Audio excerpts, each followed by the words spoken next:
तो जितने भी ड्राइवर हड़ताल पे, उनका साफ साफ कहना यही है कि मान लीजिए किसी रोड पे अगर हम गाड़ी चला रहे हैं, कोई सामने से आके लड़ जाए या हमसे भिड़ जाए, टक्कर लग जाए, अगर उसकी मौत हो जाती है या फिर बहुत ज़्यादा वो इंजर्ड हो जाता है, अगर हम अपनी गाड़ी छोड़ के वहाँ से ना भागे तो वहाँ की पब्लिक हमें मार डालेगी। तो एक नज़रिए से ये देखें तो वो भी अपने जगह गलत नहीं है, ये कहीं ना कहीं वो सही ही कह रहे हैं। तो एक्चुअली हुआ क्या कि ये एक बिल पास हुआ गृह मंत्री श्री अमित शाह के द्वारा। उनका कहना वहाँ पे ये था कि बहुत से ऐसे ड्राइवर होते हैं कि वो एक्सीडेंट करने के बाद वो क्या होता है, जो विक्टिम है, जो मरने के हालत में पड़ा रहता है, उसको छोड़ के गाड़ी लेके भाग जाते हैं। अगर ऐसे कंडीशन में कोई भी ड्राइवर, ऐसा नहीं कि आप ट्रक ड्राइवर हो या ऑटो ड्राइवर हो, तभी आप किसी अपने पर्सनल अपने ही गाड़ी से हैं तो भी अगर आप किसी विक्टिम को छोड़ के भाग जा रहे हैं, तो ऐसे कंडीशन में जब आपको पुलिस पकड़ के लाएगी तो आपके लिए होगा 10 साल का सजा या तो फिर 10 लाख रुपए का जुर्माना, आपको तो भरना ही पड़ेगा। ये नए बिल में पास किया गया है और ये सदन में सबके द्वारा पास हो गया है और बड़ी बात यह कि राष्ट्रपति के भी द्वारा इसको पास कर दिया गया है। और इसी के साथ साथ अमित शाह का कहना ये था कि अगर मान लीजिए कोई आपसे टक्कर लग गया गाड़ी से, आपकी गाड़ी से किसी को टक्कर लग गया, तो आप अगर क्या करते हैं कि पुलिस को इन्फॉर्म करते हैं या फिर हॉस्पिटल में उसको एडमिट करा देते हैं, तो भी आपके लिए सजा है, लेकिन ये कि वो सजा कम हो जाएगा। अब सोचिए अगर कोई अगर आप छोड़ के भागते हैं तो उसके लिए 10 साल का है, अगर आप खुद लेके जाते हैं तो हो सकता है आपके लिए 4 साल 5 साल से कम, तो मुझे नहीं लगता कि 5 साल से भी कम होगा। तो चाहे कंडीशन कैसा भी, अगर आप ड्राइव कर रहे हैं और आपके गाड़ी से कोई ठुक गया, किसी को चोट लग गई, तो आप भागें तो भी फंसेंगे, नहीं भागें तो भी फंसेंगे। अगर आप वहीं रुक गए तो पब्लिक भी आपको छोड़ने वाली नहीं है। तो मतलब कई तरह से मिला के देखें तो जो ड्राइवर हैं उसी को ही नुकसान है। और जो हमारे ड्राइवर भाई हैं जो भी गाड़ी व्हीकल चलाते हैं, उनका ये कहना कि बताइए अगर हम किसी कारणवश रुक जाते हैं, हम चाहते हैं कि हम जानबूझ के थोड़ी ना चाहेंगे कि कोई मेरे गाड़ी से लड़ जाए या कोई एक्सीडेंट मर जाए, ऐसा कोई ड्राइवर नहीं चाहेगा। लेकिन बाय द वे अगर किसी की एक्सीडेंट हो जाती है, अगर हम वहाँ पे रुक जाते तो पब्लिक अगर मुझे मारेगी तो पब्लिक के लिए भी तो कोई कानून होना चाहिए। तो उनका कहना यही है कि केवल ड्राइवर के लिए ही कानून क्यों, पब्लिक के लिए कानून क्यों नहीं हो सकता है। तो ड्राइवर का भी कहना यह है कि अगर आप इस नियम को लागू कर रहे हैं तो पब्लिक के लिए भी करिए। अगर पब्लिक वहाँ पे अगर किसी को मारती, किसी ड्राइवर को मारती, तो पब्लिक को भी तो 10 साल का सजा या 10 लाख रुपए का जुर्माना होना चाहिए।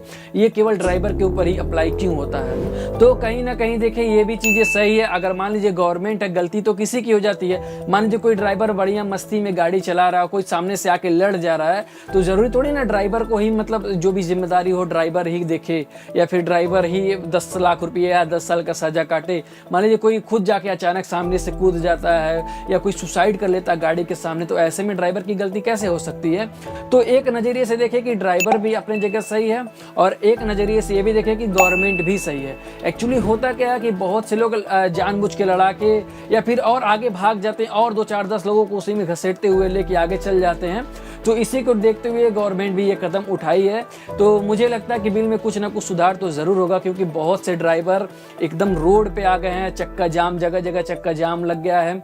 और कई शहर में ऐसा हो रहा है तो पेट्रोल वाले पेट्रोल तक नहीं भर रहे हैं, पेट्रोल ही नहीं दे रहे हैं, सबको रोक दिया गया है। और जितने भी ड्राइवर हैं उनका कहना ये भी है कि मान लीजिए कोई हमारे गाड़ी से लड़ के मर जाता है तो हम उसकी भरपाई कैसे कर सकते हैं। बताइए, हमारा अपना बाल परिवार, बच्चे या जो भी हो, हम 10 साल का सजा कैसे काट सकते हैं, कैसे हम उसे भरपाई कर सकते हैं। और इसी के साथ साथ वो ये कहते हैं कि जितने भी गवर्नमेंट के चेक पोस्ट है जहाँ पे बॉर्डर एरिया पे, जो एक स्टेट से दूसरे स्टेट पे जाने के लिए वहाँ पे ड्राइवरों को जलील किया जाता है। बहुत से ड्राइवर का ऐसा कहना है कि मेरे साथ बदतमीजी की जाती है, मेरे साथ सही से बात तक नहीं किया जाता। बताइए सभी चीजें हमारे ही साथ क्यों। जहां तक मुझे लगता है कि ये प्रॉब्लम आम पब्लिक के साथ भी हो सकता है। आप खुद सोचिए, किसके घर पे गाड़ी नहीं है, किसी के पास छोटा गाड़ी है, किसी के पास बड़ा गाड़ी है। अगर कोई आपके गाड़ी से लड़ जाता है या फिर वो ज्यादा इंजर्ड हो जाता है या मर जाता है तो आपके भी साथ यही चीजें हो सकती है। अगर मान लीजिए आपने किसी को गाड़ी अपना दे दिया, लो भाई तुम चलाओ, या किसी ड्राइवर को या किसी अपने घर के पर्सन से या अपने दोस्त भाई किसी को भी दे दिए, अगर वो जाके कहीं किसी का एक्सीडेंट कर दिया, अगर उसके पास लाइसेंस नहीं है उसका पर्सनल, तो सभी समस्या आपको ही झेलना पड़ेगा। जितनी भी भरपाई होगी आपको ही भरना पड़ेगा। आप चाहे ही अपने घर का सामान बेच के दें या घर खुद बेच के अगले की भरपाई करें। इसलिए गवर्नमेंट का ये भी कहना है कि अगर आपके पास अपनी गाड़ी है तो आप गाड़ी अपना उसी को ही दीजिए जिसके पास अपनी खुद की लाइसेंस हो, और आपके गाड़ी का मेंटेनेंस इंश्योरेंस अच्छा होना चाहिए, सही होना चाहिए, नहीं तो पूरी भरपाई आपको करना पड़ेगा। जितना भी मान लीजिए कोई आपके गाड़ी से मर गया तो उसको जितना भी आपको बदले में देना पड़े सब आपको देना पड़ सकता है अगर आपके गाड़ी का इंश्योरेंस नहीं है तो। इसलिए गाड़ी का इंश्योरेंस ज़रूरी है और अपनी गाड़ी उसी को दे जिसके पास अपना खुद का लाइसेंस हो। और ये समस्या का समाधान ढूंढने के लिए वो क्या कर रहे हैं गवर्नमेंट से कि जो भी बिल आपने पास किया है उसे कृपया करके वापस ले लें, क्योंकि हम ड्राइवर की इतनी औकात नहीं है कि हम इतना पैसा भर सकें, इतना ज़्यादा हम ये चीज़ें कर सकें या 10 साल का सज़ा काट सकें, हमारे पास इतनी कैपेसिटी नहीं है। तो इसी को देखते हुए ड्राइवर क्या किए कि अपना गाड़ी चलाना छोड़ दी, गाड़ी को अपने घर पे या फिर जिस मालिक का गाड़ी उसके घर पे खड़ा करके अपने घर पे चले गए। और साल के पहले ही दिन लोगों की बहुत तकलीफें हुई, उनको आने जाने में बहुत तकलीफें का सामना करना पड़ा, क्योंकि जो कोई ट्रांसपोर्ट का कोई गाड़ी चल ही नहीं रहा तो लोग एक जगह से दूसरे जगह कैसे जाएंगे। ऐसे में आम पब्लिक भी बहुत ज़्यादा परेशान हुई थी कल और आज। अब देखिए कब तक ये समस्या रहता है, ये कोई ठीक नहीं। जब तक सरकार बिल अपना वापस नहीं ले लेती तब तक ड्राइवर तो हमको नहीं लग रहा कि मानने वाले हैं, क्योंकि ये उनके कुछ ज़्यादा ही खिलाफ है। फिलहाल राहत की बात यह है कि अभी तक इस बिल को पास तो किया गया लेकिन लागू नहीं किया गया है।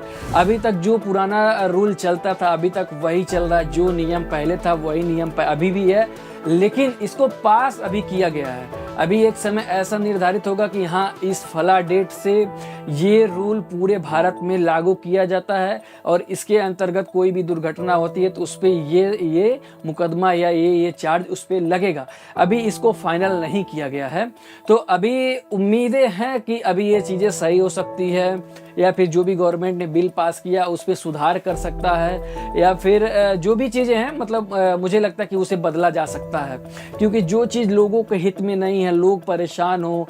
मान लीजिए कौन सा काम ट्रांसपोर्ट से नहीं होता, चाहे सरकारी काम हो या प्राइवेट काम हो, जो भी चीज़ें हो सब तो ट्रांसपोर्ट से होता है। हर कोई जो गाड़ी चला रहा कोई ना कोई ड्राइवर है, तो हर आदमी अपने लिए सोचेगा, क्योंकि हम उनके पास इतनी कैपेसिटी नहीं है कि वो 10 साल का सज़ा काट सके। और कोई भी ड्राइवर ये नहीं चाहता कि उससे वो गलती हो या उसके गाड़ी से कोई एक आदमी मर जाए या किसी को चोट लग जाए। कोई ड्राइवर ये जानबूझ के नहीं करता है। तो आपके नज़र में क्या राय होना चाहिए प्लीज़ कमेंट बॉक्स के जरिए बताना ना भूलेगा। ऐसे ही लेटेस्ट और जानकारी भरे वीडियोस देखने के लिए आप हमारे चैनल के साथ जुड़ सकते हैं, चैनल सब्सक्राइब कर सकते हैं, बिल्कुल फ्री है। और कोई बात आप चाहते हैं, कुछ पूछना चाहते हैं, मुझे कमेंट बॉक्स के जरिए बताना ना भूलेगा। मैं पूरी कोशिश करूँगा उसका एक रिप्लाई करने के लिए।